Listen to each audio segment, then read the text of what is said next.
Welcome to the Sales Globe Rethink Sales Podcast. I'm Mark Danolo. And I'm Michelle Seeger. And today, Michelle, we're going to be talking with a special guest, Itzik Amiel, about personal branding, which is something I think we all want to learn about. Oh, yeah, I'm very excited that we can call Itzik Amiel, who is an award-winning international speaker, best-selling author. We can also call him a colleague and friend. Mm-hmm. So today we're going to talk about turning relationships into revenue and results and personal branding. It's going to be a great podcast today.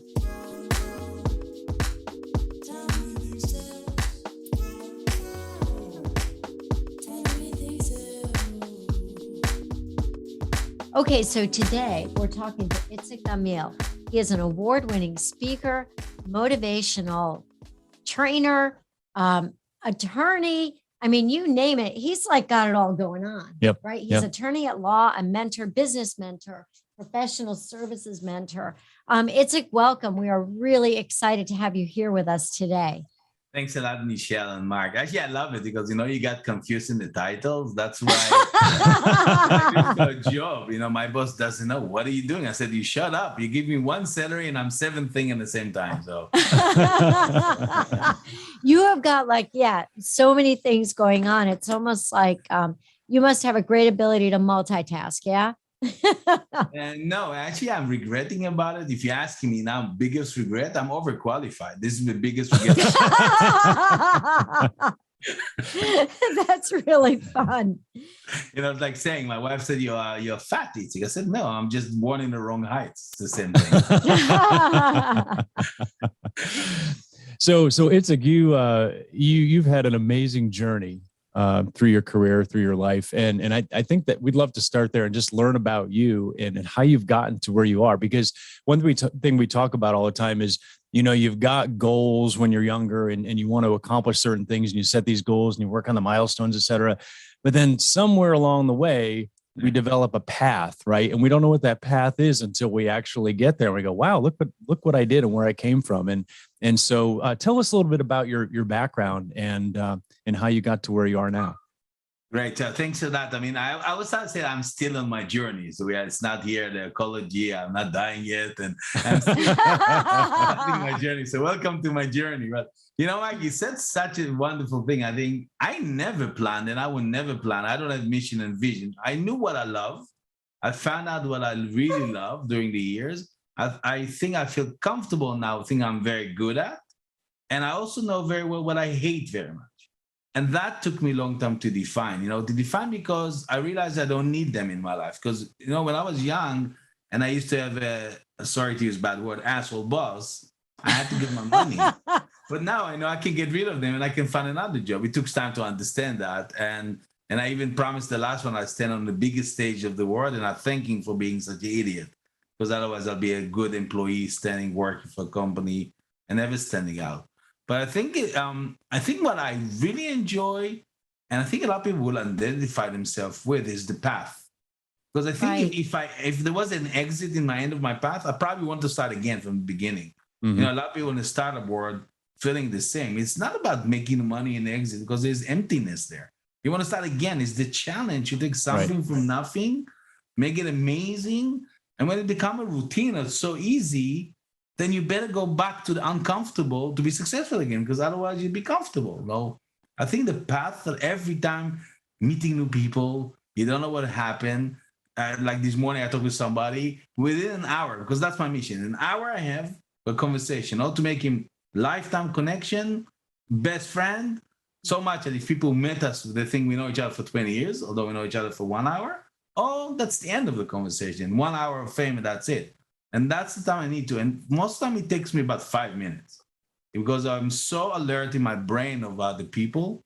Right. I was working for years on my library in my brain.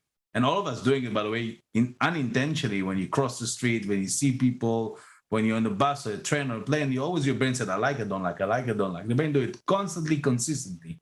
Now, if you know how to tap into it and there's principles, you'll smell people from kilometers. Authentic people, you see people are bullshitting. So you give them 5 minutes of fame and they say, go, bye, I have to go. And I never say no to people. That's another thing, because I'm a giver, so it's hard to say no. But I say deferred yes. What do I mean? Is like, if somebody asks something from me and I'm really not sure I want to help them, And it's very hard to say no. I would say, you know what? I'm so busy right now. Let's talk at the end of August. Why? Because I teach follow-up, and I know 98% of people failing in the follow-up. Most people won't follow up. So I give them a deferred yes. They turn it into a no. There you go. So 2 tips just in the beginning of our conversation. I love that deferred follow-up though, because what you're doing is you're kind of testing them and their drive and their interest and their tenacity to be able to follow up, right? That's a filter right there. Absolutely. I mean, I agree. I mean, because it's always reciprocity. I mean, relationship is reciprocity. You cannot decide you want to be a friend with somebody and they don't like you. I mean, not going to go nowhere with it. But sometimes, I'm driving almost like I'm literally saying like I'm crashing my car into a wall, because sometimes I'm really driving fast, because I always believed, and I heard it many years ago. Somebody told me, what if tomorrow is your last day of your life? What will you do today? And most people ask this question, what do you do today? And they give me different answers. So what are you doing now? Go do it now. What are you waiting for? So, that's how I lived my life. And if you know me, and I think you know my story, I survived in Israel from terrorist attack. So that's always the motto for me, for loving people, loving life. I'm smiling because I'm happy in the moment. I'm so full of that. And most times people that I met, they are the people who could change my mood. There's nobody else. It's not my mindset, which is very strong by now. It's not the money in the bank account. It's the people. And it could be one person that really can destroy the whole day. Or one incident, because I never met the person in my lifetime that wake up in the morning, going to the Nira, look at themselves and say, today will be my peace day. I'll be so pissed. Nobody's doing it. Everybody's waking up and saying, I'm going to be an amazing day. I think Mark does that sometimes. Sometimes he comes in and I think he might have been looking in the mirror saying, today I'm going to be pissed. I don't do that, but I imagine if you did, it could only get better, right? That's right. So I want to ask you a question. Just, you're talking about how you walk around or how you connect with people or see people. Okay. So, and this maybe could be some personal counseling for me, because I'm one of those people. I walk through an airport. I'm not like looking at everybody. I'm not connecting with everybody. I'm kind of doing my thing, or, I'm walking through town or whatever. I'm doing my thing, but you seem to me to be a person who's a magnet, right? You probably attract attention and you attract people probably because of how you are and how you carry yourself. Is that something that you've worked on, or is that just your natural personality? Or what advice would you give to people maybe like me that, I get focused on getting things done and I'm not connecting with people as much or thinking about that connection point?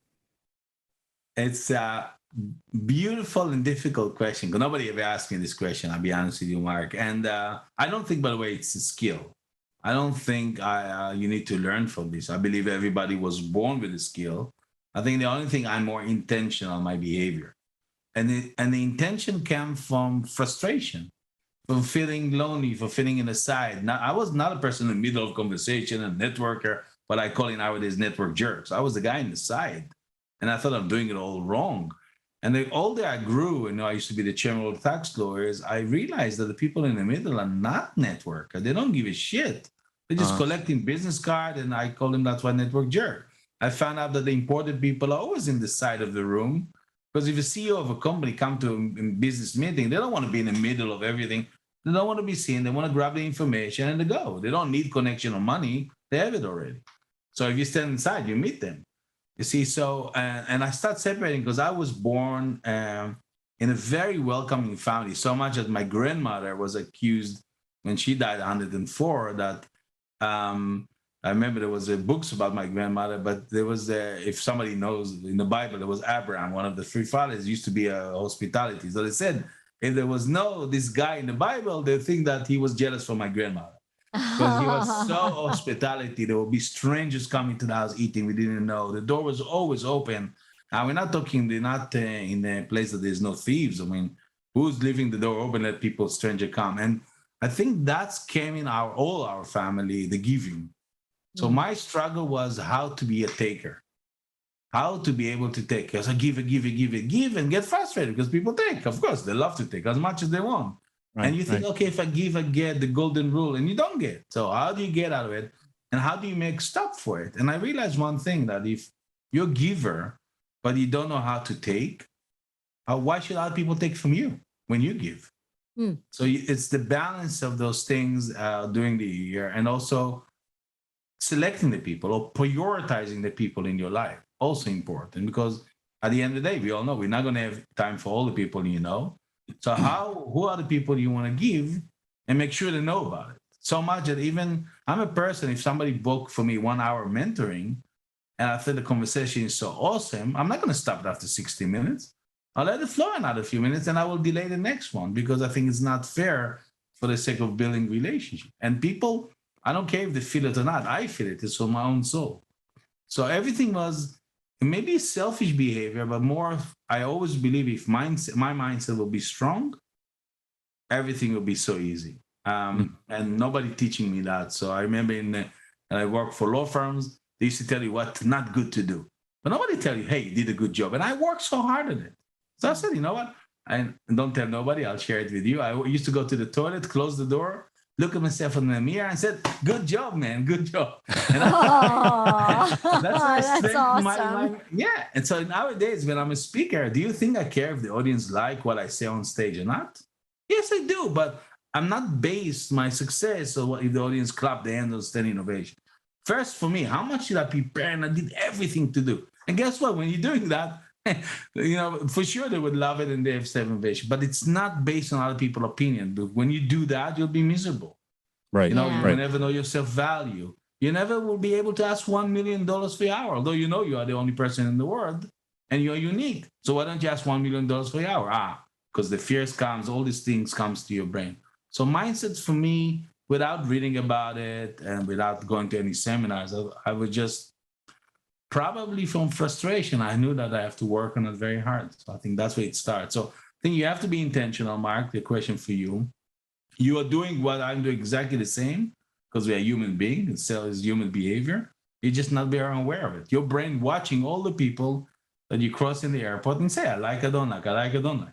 But nobody taught you, how can you go open this peg, what we call peg in the brain, or this drawer in the brain, that you store the information. If I go there and I show you, you realize, oh, you're right, Itzik. I actually like only ladies with blue eyes and red shoes.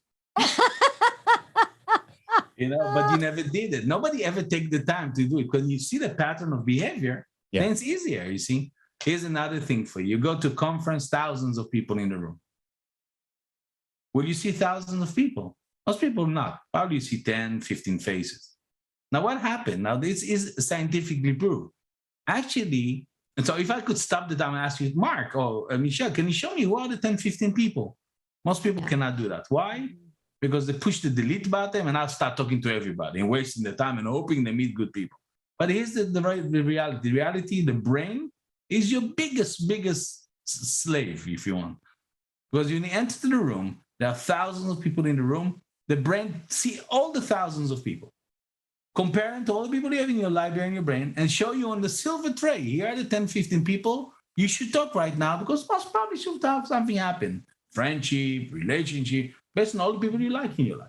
Now, if you do that, and if you don't have good memory, put a pen and paper, say, okay, this lady with a red scarf, this man with a blue tie, whatever, and go to them. You'll see magic happen. You say, oh my God, it's like you know them for 20 years, you just met them. Wow. So we're ignoring a lot of powers we have within us. We're all born with the same skills. I don't think I teach anything unique. I just practice it a lot, and I think I'm aware of it. And it sounds like magic. Like people think I'm reading people. I don't read anybody. It's just that, again, I just pulling the right draw, and it's in the draw.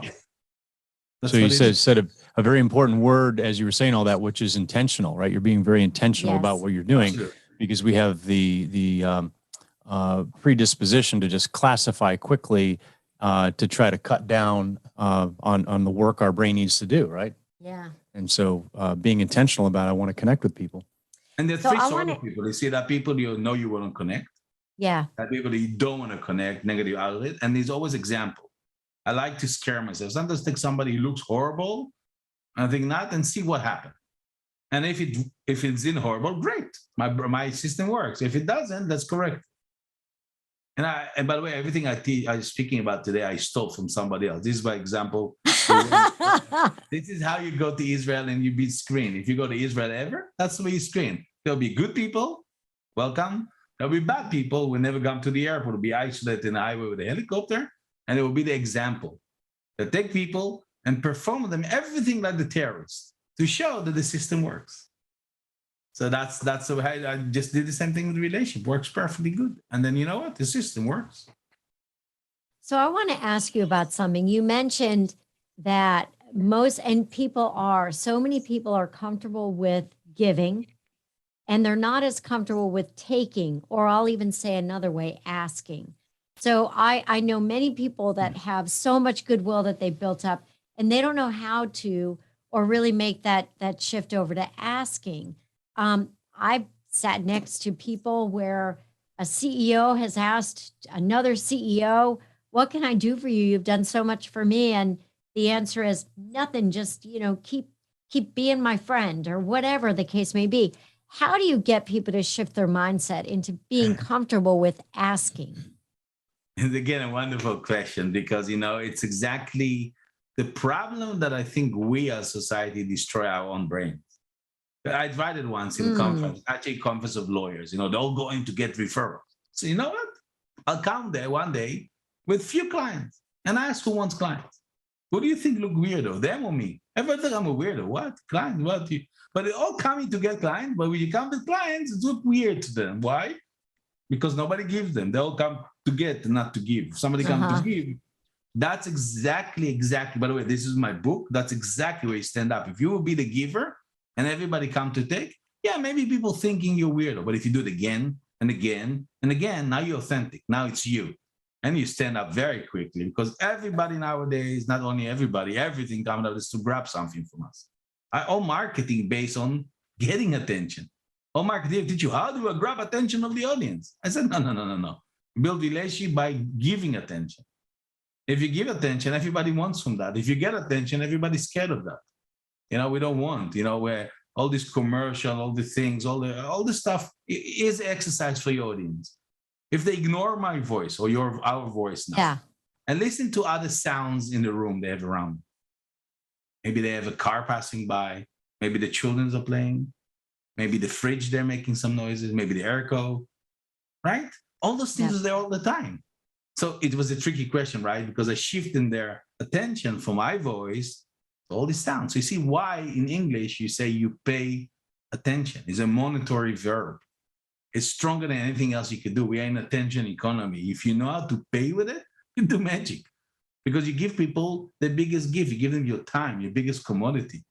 So you better choose who you want to give it to. If you don't choose, you're going to waste it on the wrong people, and there's no way to get it back. That's how important it is. This kind of leads into the heart of your best-selling book, The Attention Switch. So let's talk about what drove you to write that book, and what would you say would be like, the biggest takeaway from that book for anyone reading it? And by the way, I did read it. You gifted me that book, by the way. I took it because you gave it to me, and it has really wonderful principles. Thank you for that. So again, this come out frustration in my own house and the traveling that I did. That I saw people, husband and wife, sitting in breakfast in a hotel. They don't talk to each other. They're both in the phone or the iPad. At home, we're sitting in dinner, and I see my daughter's in the iPad. I'm on the iPhone. Nobody talk to each other. I thought that's crazy. And I started out of a joke. I thought, imagine our grandchildren, when you ask them to go outside to talk to the neighbor, they don't know what to do, how to do that. What do you mean to talk? What is that thing? And I thought it was crazy. It was before Corona, of course, and before to be disconnected to people. And that was my biggest fear, because I thought it's not a skill, it's a must for human behavior. We are social behavior. It's for survival. It's nothing to do with business. And I realized that everybody else teaching networking, building relationship in the wrong way. They tell you go network when you need clients. No, you don't go to network when you're desperate. Nobody wants to talk to desperate people. You network when you're busy. We have so much work. Go network. Wow. So everything the opposite will teach you. So all the people teaching doesn't even know how to network. They tell you be in the center. I said absolutely not. So all the thing against. And I said, my industry profession says, all based on that. Mouth and ear, all these advertising, referrals. They're not allowed to put commercials. All marketing based on. So it was frustrating. And I said, okay, I need to find the principle. And then what I found out interesting, there's so much material about that attention is actually a muscle. muscle of the brain. And there's a lot of science, psychology. I mean, they talk about a lot about it when you talk about ADHD, you know, the attention deficit, the children who are sick. They never looked at attention as a positive attitude, as a negative. Yet you're demanding too much attention, so much that they compare attention to a bucket of water. That is a limitation. So there's no limitation of attention. You have enough attention you can give. The problem is the time. But if you have unlimited time, you have unlimited attention you can give. You decide what you want to go, you want to give it to. So I start building my own thinking around it. And I discovered that, and I start practicing it. And I noticed that that's what I'm good at. I'm not introvert, I'm ambivert, like most of us, but I have more introverted part of my personality. It fits very well because I didn't have to talk. I didn't have to say anything about me. I hated elevator pitch. I just ask questions and people tell the stories. And then what? And then tell the story. And then after that, then tell the story. And only I capture it, and they would thank me. And I said, I didn't say a word, and they thank me. So it was so easy for me to start building relationship based on that. And that's why I started creating my own world of attention giving. I found the Microsoft research from 2015. We showed that in 2000, the average attention span of a human being was only 12 seconds. And it went down in 2013 to 8 seconds, which is now in 2022. I don't know what happened now, but the scary thing, it was 1 second less, as you know, like a goldfish. I don't know how a goldfish can give 9-second attention span. How do they know that? Yeah, so that's the news. Here you go. So that's all those things build it up, and I build my own methodology and I teach it, and people loving it because it's easier than start to learning or memorizing thing and talking about yourself, which is always hard for all of us, because then you don't need to sell yourself. I think Mark is the one we talked about it a while ago, but it's nobody likes to buy, but nobody likes to be sold, but everybody loves to buy. They don't need to convince nobody, you need to sell nobody, but they want to buy from you just because you're going to give them attention again. So it's like all excuses in the world to see you again, to be around you again, to be part, to buy the product from you and not nobody else, just because of that. So I'm picking up a great pattern here, which you've called out already, which is opposites, right? So to build relationships, you give attention, you don't seek attention. You network when you're busy, not when you need work. You ask questions, you don't say, you don't talk, you ask questions. And then you go to the outside of the room at the conference, not the middle of the room. Yeah, I mean, and if you look at it, it's the opposite of normal behavior of human being. Because people who go to conferences, what do they buy? If you have money, you buy VIP. 20% of every audience buy VIP. 20% of VIP buy even diamond or platinum, whatever it's called.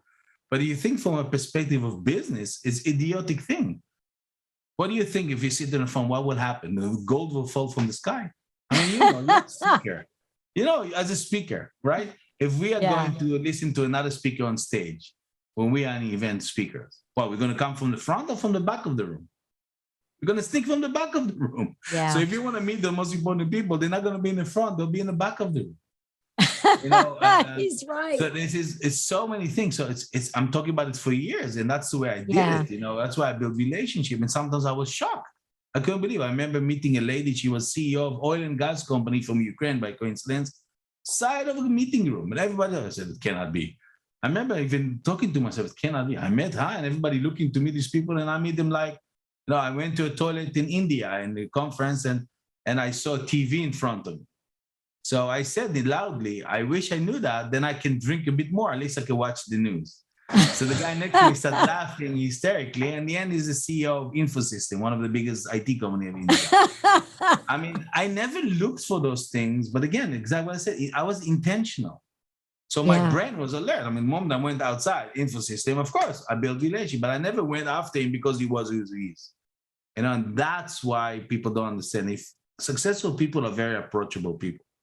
The mistake people make, they're running after people, they think they are successful, but those people are small people who guard themselves with guard that you think they are big. Successful people are very approachable people, but they don't want your money. They don't need your connection. The only thing they want is where they give you advice, they see that you implement it, you put it in your business, and you report to them back. How was it? Successful, not successful? What can you do more?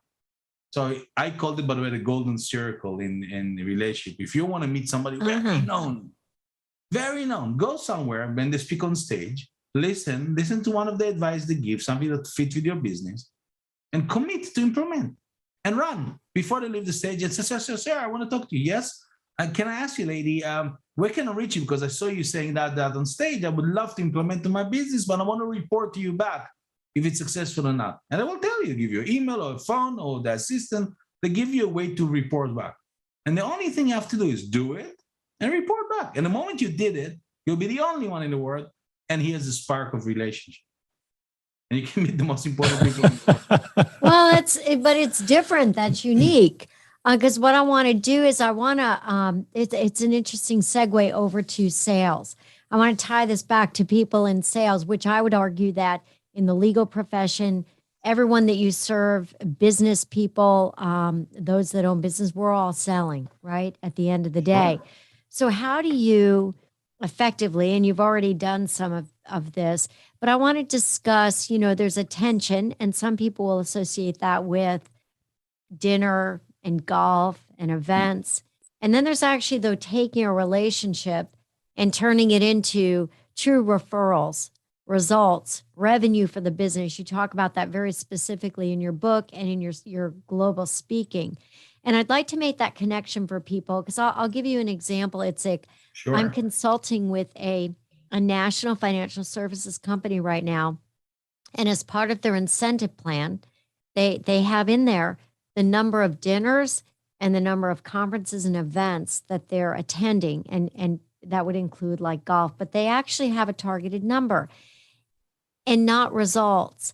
And I thought, and I said, why is that in there? Like, why is the dinner important? What is it that we expect to have happen there? I think that we get a little confused, but I'd like to hear your perspective and how we tie all that together. I love that because, that first I will say that I have expression. I will say people bond when they're having fun. Yeah. So if you're asking me, where do I start networking? It's not when I sit in a seminar next to somebody because all looks nice people. And they go in the evening and they start behaving like they will behave with friends. They drink, they talk about everything. I work. So here you get a secret from me. I work because I hardly drink. I call a zero. I was alert and I know exactly who they are. So I always laugh at people. If I want to make a lot of money, I publish some pictures, I become a billionaire. But anyway, that's another conversation. But I always alert. So people bond when they're having fun because that's where the things comes out. But what he said is true, but it's not true because, by the way, I don't know how to play golf. That's when I invited golf, I was avoiding it. So it's very good for networking, maybe, but I never needed it. It's just that there are opportunities that people are letting the guard off. Mm-hmm. And that's a great opportunity to score authentic conversation. So you cannot come as a wolf and pretend you're a lamb. But if you're a lamb, that's a great place to be. But you know why they never get results? Because 98% of people not failing on building this initial relationship and dinner and blah, blah, blah. Mm-hmm. Is the follow-up. 98% of people failing on follow-up. And the reason for it is, I'll tell you very simple. It is how the human brain works. If you ever did the David Allen Quadrado of productivity, all those things, including losing weight, by the way, falling under a cube called important but not urgent. You have urgent, not urgent, important, not important. All those things are important but not urgent. And important, not urgent, it's always long-term. And the brain loves to defer it. That's it. So we have to be intentional about it. Now, a different way of doing solution. For example, I'm teaching two ways. One is associating it. So there are habits we already have in our life. Like, we drink coffee every morning, we're opening the computer, brushing your teeth. So whatever you do, so if you associated the building relationship next to something you already done, in very short term, it will turn into an habit as well. So that's one way. The other way is just scheduling it, put it in an agenda, and nobody ever can delete it. There are applications that even your assistant yourself, nobody can delete it in your agenda, which means you are consistently obliged to do it. But so follow-up is one of the things. But follow-up, the reason is not this. The solution is, and again, I discovered years ago, is a lot of people have the wrong mindset. And I'll give you an example, and you get it very fast. I mean, imagine you have a pill, and this pill can cure 100% guarantee another person is very sick. and you're a good person, how many times will you call the other person to take your pill? How many times? How many Probably you'll times never would you stop. call? You'll Right. never stop. If you're a good person, you call them all the time, every time. You're never going to feel nudgy, pushy, salesy. Right. Well, I mean, I want to help this person to still alive, right? And the Right. only thing could happen, maybe the other person said, no, stop calling me. I want to die. I don't want to feel. I mean, some people Right. will even continue calling after that as well. So here you go. A lot of people don't believe that their services is like this pill. And that's why they feel nudgy and salesy and uncomfortable. Maybe I wait 2 weeks. There's no 2 weeks or one. You call every day. But if you call every day, hey, what about a proposal? Well, that's nudgy. That's pushy. If you call every day and every single moment you give value to the person you're talking to, they'll open it every day. They're never going to stop. And that's the problem. The follow-up is the value creation, and value creation is a hard work. It doesn't cost money, but it's a hard work. Could be zero money, but it's a hard work. And most people are not willing to put the time on it. And that's why it's easy to stand out of the crowd. I'm standing every Friday for the last 25 years, every single Friday, 5 postcards, handwritten postcards. Yep. Every single Friday. And you know me, I'm traveling before Corona, like Yeah. again, around the world. I don't care where I am, how late it is, how lazy I am. I will send them. And I know what will happen because people get, oh, Itzik sent me a postcard from Japan. Wow, he thought about me. Wow. And that's it. It's a seed in the ground. And again, and that's keep you top of mind. I don't know what will happen with it, but I'm old enough to understand something will come out of it. Friendship, business, opportunities, referral, whatever I want, all spin-off. But I do it for one sake only. I think that's actually the motto. You build relationship for the sake. You know what's the reason to build? Why we build relationship for? You know the main reason you build relationship for? Why do you build relationships, Mark? Well, I think it's for it's for connection. It's for to be able to give that person something or receive something for myself. But I don't build relationship necessarily to sell something. I build relationship, I think, for connection. Exactly. Yeah. We build relationship for building relationship. Right. Everything else is That's it. You're going to get sales and friendship, and people will buy from you because they want to buy from them because you need to sell from it. Yep. You know it for all the companies. Everybody knows it. Surprise. You go to Starbucks, right? Imagine you buy coffee there. Most people buy $5 coffee. That's the end of it. Now, in the store of Starbucks, there's nobody salesperson coming there or voice, oh, you need to buy more, or let's spend your money. No.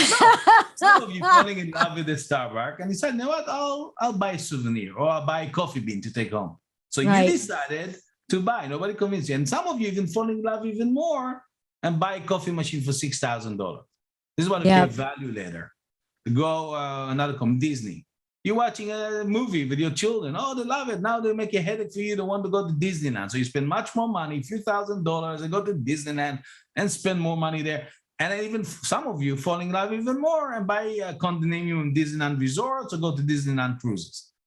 None of this company ever came to convince us. Now, a lot of the businesses that I know, again, back to my industry, professionals, what did they offer the client? They offer the client the highest level, consultancy, right? But that's crazy. It's like dating a lady and ask her to marry you after the first day. Let's go to the cinema. Let's have a coffee. Where's the value later? See, and a lot of businesses missing that. And that's why when you offer a lady to get married, you should feel guilty. You should feel nudgy and pushy and salesy. It's stupid. Right. Why should somebody say yes to you? If somebody yes to you is crazy. They're probably not the right person. And you end up many times with the wrong clients. But if you take them out, you do it slowly, guess what? They're falling in love with you. And then in that stage, nobody can take them away from you. Can you take your clients and introduce to all your competitors? See, you're thinking. Yeah. Yeah, because there's a difference. Yeah, there's a difference. Yeah. So I believe you don't have relationship or not deeper enough to be so confident to take them. Like the first. And think about it a second, because that's a power relationship. If you have a relationship, I have no problem to introduce all my clients to all my competitors. And you know what? I can tell you more than that. If competitors pick up the phone and try on my client, what do you think will call me? Client said, this idiot calling me, trying to pitch on me. They will tell me. I don't have to look for that.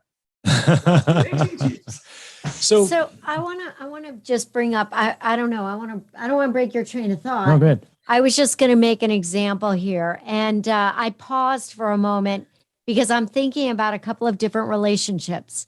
So I've got a relationship with a president of a global staffing firm. It's one of the largest across the world. And I've got a great relationship with this person, this woman. And I would not be concerned at all about putting her in front of my competitors. But to your point, we have this mutually beneficial relationship that if consulting comes out of it and they need our services, that's great.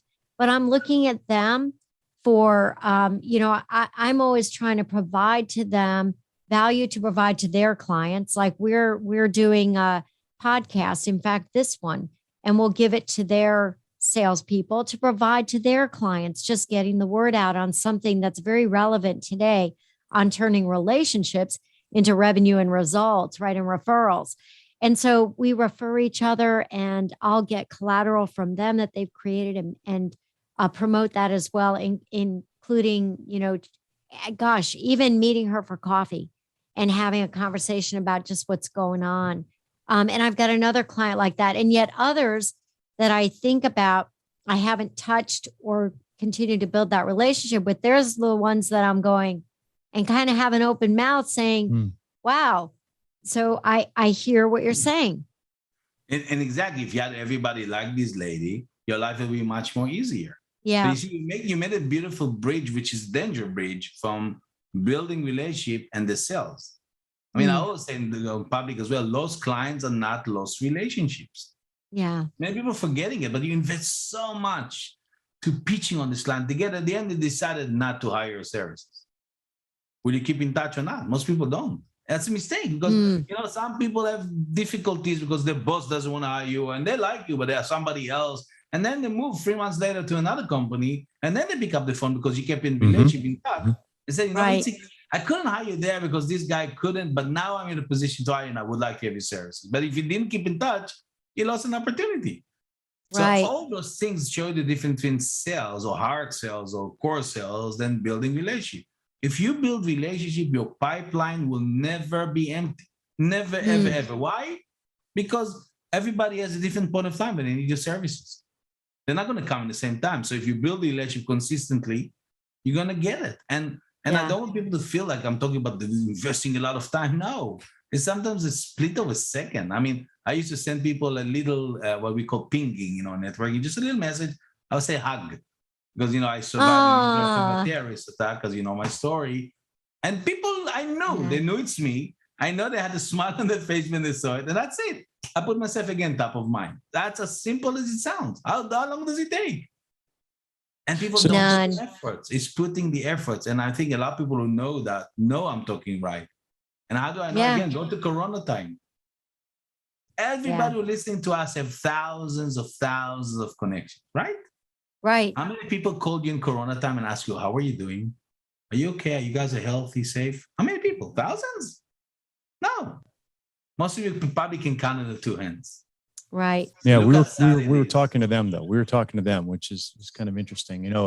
Our theme during COVID-19 was stop selling and start helping. And we basically reached out and said, what can we do to help you? You don't have to pay us anything, even though being paid was a really important thing. But we knew it was a time where we needed to connect.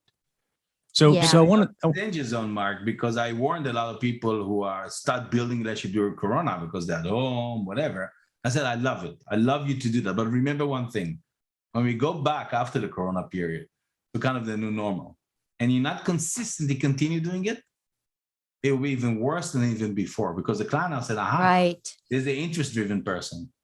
So before, you never kept in touch, you never build a relationship, then that's what you are. But now you start building a relationship, okay, let's give him a chance. Let's give her a chance. But when you're not consistently continue doing it, you're in a worse scenario because now you're interested. You did it just because you needed it. Now you don't need it because you're busy again. So a few minutes ago, you asked, why do you have a relationship or why do you build relationship, right? And we said, we build relationship because we want to have connection, we want to have a relationship. But when you're trying to develop business, you're not necessarily building relationship because you want to build a relationship. You're building relationship because you want to be able to grow your business or you basically want to be able to sell more. So how do you bridge that in terms of, I want to build relationship with somebody, but really the objective is so I can grow my business there. And then I can't really find any commonality upon which to build that relationship. So it seems like I'm kind of doing it maybe not for the reasons that we talked about before.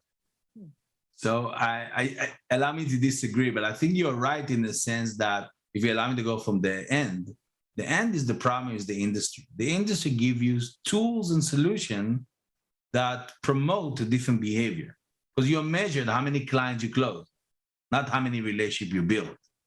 You get paid by how many clients you close. All the systems that CRM system build on sales, not the end. There's an end for it. There's a process, beginning, whatever you call it, prospect, whatever, suspect, prospect, then client or not a client or lost client, and then it's the end. But as you heard me saying, lost client and not lost relationship, where you keep them. So I also just warn me to every salesperson to have, beside these mechanism of converting sales, have another little system for their own personal CRM when you keep in touch with all your relationships. Because that's supposed to be differently. I mean, sales is not a hard, sales people told me, I used to, as a lawyer, said, oh, I hate sale. But actually, one salesperson said, Itzik, you're the best salesperson. Your relationship is the highest level. You don't need to sell the buying you because you have a relationship. And he was right. He also told me, the same person told me, hey, did you ever ask your wife that you want something for dinner and you convinced her? I said, yeah, sure. So you just sold her. You're a salesperson. So he was right. But I just, and that's why I did, by the way, last year, the Global Sales Summit to give to my industry to teach everybody selling. But how do you sell? Out of authenticity, out of helping. It's totally different scenario than pushing thing on people that don't need. And all people, by the way, if you build relationship, Mark, it's so easy because if you have now a law firm, tomorrow you're opening a tomato shop, the next week a pizza shop, and then you sell computer. Who do you think the first people who are willing to pay full price for the first be in line to sell? Are your relationship. Your relationships. And that's the power of it. You build once and serve you forever. While if you're in sell, it's a hard work. Here's an example for you. If anybody listening to us, and let's assume I knew all the clients they need. Mm-hmm. I bring them for a football stadium and I fill it with all those potential clients. And I give them a microphone to the salesperson. Tell them, what can you do? Great. But here's the reality. Only 60 to 70% of the people in this stadium need your services, not now, in the coming 3 to 5 years. Out of them, only 20 to 30% aware of that need. The rest not even aware they will need your services in the coming 3 to 5 years. And out of them, only 2 to 5% need your services now. So if you're the greatest salesperson on earth, the maximum result you get is this 5%. And that's why it's hard work. Every year you have to come in front of all those people and get 5%. But if you're a relationship-driven person, I want you to talk to the 60, 70% of the people. And when you do that and you do it well and you plant the seed well, you'll be top of mind. And then your pipeline will be full for the coming 3 to 5 years. And it's much easier work, much more joyful. One of the things that I'm hearing you say is, as you look at building a relationship, it doesn't, let's say you make a connection. Okay. So 1,000 people came to hear you speak and you reached out to them with very, very little response back. But what I'm hearing you say is keep reaching out, just keep some sort of soft connection. Don't really give that up. You're not selling, but you're connecting. And by the way, I didn't get a postcard from Japan, nor did I get a hug. So I'm expecting these from you as we move ahead with our relationship in the future. So now you're diving into the art of follow-up, which is, it's an yes. art. And this one I stole from Jack Walsh, the CEO of GE, when we spoke one on stage, and he taught me the methodology of being candid, very brutally honest. Yeah. And he used to use A, B, and C. And that's the way I use it in follow-up, A, B, and C. Okay. A, where people most probably, by the way, the group of 10, 15 people, most probably are the most important people now in my life. I need to really put all the tailor-made efforts of building relationship with them. I do everything to scan to see what they need to help. Then you have the C. These are the mass distraction people, and whatever you get, a newsletter, a Christmas card, or whatever. So these are automated, easy to do. Keep them there. And then there's the B. And the B are the people who should be A or C. You need to decide very fast, A or C. And those people you need to invest a smaller group as well. It's about 30, maybe 50 people, no more than that. So Mhm. it's not thousands of people. So when I speak on stage, for example, even if there are 1,000 people in the audience, I made a selection already then. I could see who they are. I could see who was resonant. They will come after probably to talk to me. I could see them smiling. I could see the one who doubted me. If you see me ever on stage, I always jump to the audience. The cameraman always hates me because they have to follow me and they never expected that the speaker go out of stage. But I always go to the audience because I'm looking for these eyes of people who are thinking in the mind, bullshit, it doesn't work. I can see it. I will go close to them and I will hold them because I want them to feel authenticity. I don't want Yes. them to be convinced by my word. I want to see that I'm real. I'm talking out of experience. I'm not a guy who's just talking from the mountain. I'm like you, exactly like you. And it's very easy to convert people to see. And then in that moment, I make the decision. Now, years ago, when I had a law firm, I used to go and make people giving them a number. So if my mother was a 10 for me, I love that. She's the best relationship. I want everybody to be like that. What number I give this person? Because you know, this emotion you feel when you meet people, your little voice talking to you. And they are not captured in any CRM system and any sales system. It's things you had in the moment. You have to capture those moments. I used to capture the number. With 7, 8, and 9, and 10, what is it? And beginning I used to follow with everybody, but later on I just follow only with the 9 and 10. And I ignore the rest. So yes, I will make some mistake for sure, but most probably not the rest of them. So I don't want to make my life miserable. The prioritization of the relationship, the first part of building relationship, is the most important part. It's not organizing your relationship. Most people organize their relationship. It's a waste of time. Nobody, client, prospect, relationship, family, that's waste of time. Right. Prioritize them. Who are the hot clients? Who are the cold clients? Who are the prospects? That's what you're focusing on. When you prioritize, then you know you need to follow up. Then you do the follow up, and then the rest is performance, checking balances, see what you're doing good, and what we call ROR, return on relationships. And when you know your return on relationship, you'll be standing up clear in front of your CEO and say, okay, yes, I brought 200 relationships that will bring you in the coming year, maybe 3 clients. When you come in 10 years, you're going to get 300 clients. Will you pay me with commission even if I leave the company because I brought your relationship today that's worth 100 millions in 2 years from now? So, and I think that's the name of the game. Unfortunately, as a lawyer and accountant, relationship capital does not count in the balance sheet of the company. Yeah, like many companies. Most companies are like that, unfortunately. So I wanted to shift to our final area, Itzik, which is something that I think everybody wants to learn about, which is creating personal brand, right? And we talk about, love this topic. you know, how do you tell your brand story? You know, we spend a lot of time with people about, you know, it's not about introducing your resume or your list of experiences, but it's about who you are and why you do what you do and what drives you in your path. But how do you think about creating personal brand, and then how does that play into building relationship and you know, communicating who you are? Awesome. I mean, you know that I love this subject, teaching it, but maybe a few clarification. First, to those who are listening, personal brand is not saved only to celebrity. That's why I teach how to build the authority. Because, you know, there's, if I say the name Anton Corbijn, I'm not sure if any of our audience listeners know who is this person. If I say Madonna, you probably know, because she's a celebrity. Anton Corbijn is an example for an authority. He said once, I'm not famous, I'm just known for the right people. Anton Corbijn is #1 photographer in the world for a rock and roll band. For Nirvana, Red Hot Chili Peppers, U2. They'll pay millions of dollars that this photographer will take the photos. Now, why you don't know them? Why the audience don't know them? Because you're not in the rock and roll band. You should not know them. That's authority. Authority is a person or a brand is based on who, which field, and which audience knows about you. That's it. The rest should not know about you.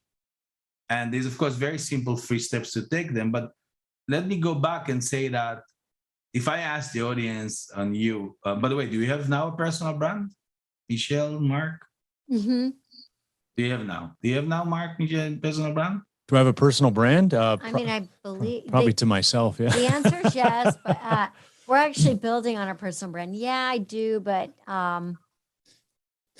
let me give you an answer. The personal brand issue. Let's just say it's through, you know, what I believe it is today, but you give me the answer. Go ahead. Yes. One of the biggest things is I was asked why personal brand is overlooked and underestimated for so long. And there's 2 reasons for it. One, Because think about people that you know when you meet them. Let's say they move from another big company and start their own company. And ask them, where you work now? What are they going to say? Oh, I was 20 years the CEO of that company. Yes. What did they just did? They just branded the other company again. Yeah. So instead of focusing on your own brand, you're always branding somebody else. So that's one thing. The second thing is 70% of adults don't know what the personal brand. So listen carefully to all of you listening to me now. You want it or you don't want it. You have now a personal brand. Steve Jobs once said, personal brand is what people say behind you when you leave the room. Right. People say behind the thing when you leave the room if you want it or not. Now, if they say things you want them to say, awesome, great, celebrate. But if they're not, you have to go correct it because it's like cement. It's going to dry. And if it sticks in people's mind, it's very hard to change. So personal brand, if you want it or not, you need to work on it right now. And the difference at 3 levels is character. Character is things, you got from home, education, religion, culture. It's harder to change. Around them, this is the personal brand that people see of you. They don't tell nobody because they watch your LinkedIn profile. They say, oh, idiot, I don't want to hire them. They're not going to call you and say, you idiot, that's why I don't hire you. You will not even know that. And then you have the personal reputation around that. Personal reputation is things that they may think and say to you. And that's why you have personal reputation company that, management reputation company will bury your bad reputation to show that's why I say to people, if you want to know people's reputation, don't check page number 1 in Google, check page number 26. But they don't want you to find, right? But personal branding is something so unique because it is in your own hand to shape. And so if you agree about it, there's 3 steps. Step number 1, I call it discover. Step number 2 is define. And third, number 3 is design. And the hardest from all of them is the first one, discover. And discover what? Discover your distinct point of view. Or if I give an example, maybe people will understand what it is. So for example, I love cheesecake. So let's assume you also love cheesecake. So let's go to the same supermarket. We'll buy the same ingredients. We go to my house. We put the cake in the same oven. Do you agree that the cake will change? It will taste differently? Probably. Then Yes. if I make it, Yeah, of course. Yeah. Exactly. Because I'm a better baker.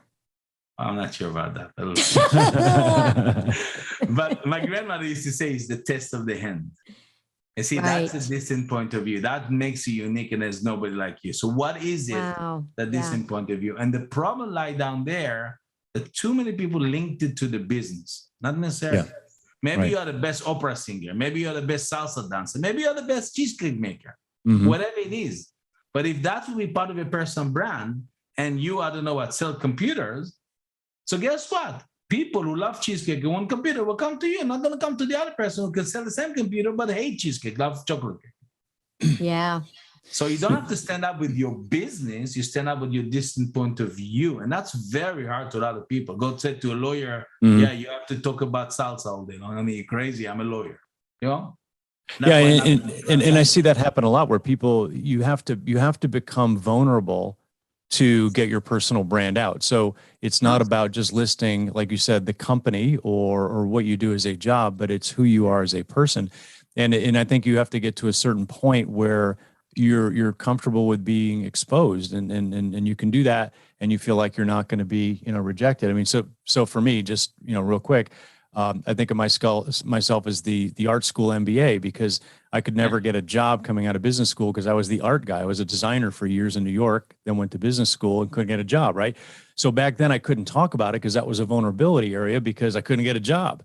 But then years later, it became a strength because it was the way I thought and the way I solved problems that was different than other people. That really became a strength. Yeah. But it took a long time for that to happen. I couldn't do it in the early days. So that cheesecake had to bake for a while in order for it to be, actually good. But let me ask you then a question. Maybe I'm interviewing now, but what do you think took you so long? Because you knew that. What took you so long? Well, well, let's go back to your steps. I had to discover it because I didn't know. I was the guy just trying to get a job in the business world. I wanted to get a marketing job, and then I went into consulting, and so I had to discover along the way, and then I had to be the consultant and be the kind of the analytical business person, and then I learned it later on. I could look back in retrospect and see that. So I can tell you one thing that is very interesting to see, interesting for your experience, that a lot of time our distant point of view is your, what we're going to call your gift. The thing that's so easy for you to do because you don't even think about it twice. And that's why we take it for granted, because it's in front of our nose. And that's why it's so hard to find it. You know, but I believe everybody knows that we were born with that, but we take time to discover that's what it is. And sometimes it's so, by the way, if you want, I could share also the audience a free gift, a book, workbook, who could find a distant point of view. Because it's a lot of hard questions with yourself, so they can use it and download and answer yourself the questions. But really to an hour isolate yourself and answer it is very hard, because it's really giving time for yourself. But I wanted to think from a different perspective. I believe it's not up to you. I believe that if you have a gift and you don't shine and share it with the world, you're a selfish human being. So it's not about you. It's about the fact that if you're born with something, that this thing can help other people if you don't shine. So that's what personal brand is, not being snobbish and celebrity. It's about shining out with your skills. And I don't understand why people are shying off for that. And I was laughing, you know, great that you're an amazing human being, but you are the best kept secret of Georgia. Nobody knows about you. So what do I care? You know, everybody should know about you. And it's not being snobbish and celebrity and not calling yourself influencer and all that bullshit words. Is really shining with your goodness and authenticity. And I think it's very hard, but you said it's so true for all of us, for me as well. 20-something years it took me to be me. And still, I don't think I'm 100% me, because there's a lot of things that come in our mind from society and behavior and people reflection that closing us. It's, but if we look at the child doesn't care. They know what they are. They tell what they are. They scream what they are. And, you know, and that's exactly the problem we have. So, I mean, and defining your genius zone, what you're so good at, that's the place we have joy. And when you have it, you're only going to attract people who loving it as well. And the rest will go away from you by themselves. So you don't have to select. You don't have to do all kind of, every person you attract yourself about relationship will be the right relationships. You know, because they resonate with you. There is no secret agenda. You'll feel joy. It's almost, everybody has this experience, you know, this experience. You met somebody, you met for an hour, and you felt like you know this person for 20 years. Right. Everybody had this experience. How come? Because you were so authentic, you're not pitching, you're not salesy. Trust appear in a second. You don't need 20 years for that. Yep. It's all distant human skills we all have. We're not using enough. So I love the point you made about if you have a special gift and you're not sharing it with others, then you're a selfish person. So this has been like a lesson in opposites, which I think is just really revealing. Yeah, that is interesting. Okay. Lesson so we start with this. I know. So we start with a discovery process, and you mentioned two other points. So discovery, I do believe is the most difficult. For me, it's a lifelong thing, because I go back and revisit it. I become very introspective about it. And I've talked to our team here about that it's not about what company or industry you served or how long you worked at a particular company, but it's getting a bit more introspective. And what are your gifts? What is it that you offer to the world? Take us, if you don't mind, quickly through define and the design phase. Sure. Maybe one thing you mentioned a very important point. Personal branding is not equal experience. Yes. I could take a student from university and make him number one in the world. So those are people who think, oh, I'm experienced. People come to me. Experience doesn't count for personal branding. If you have it, it's great. If you don't have it, you don't need it.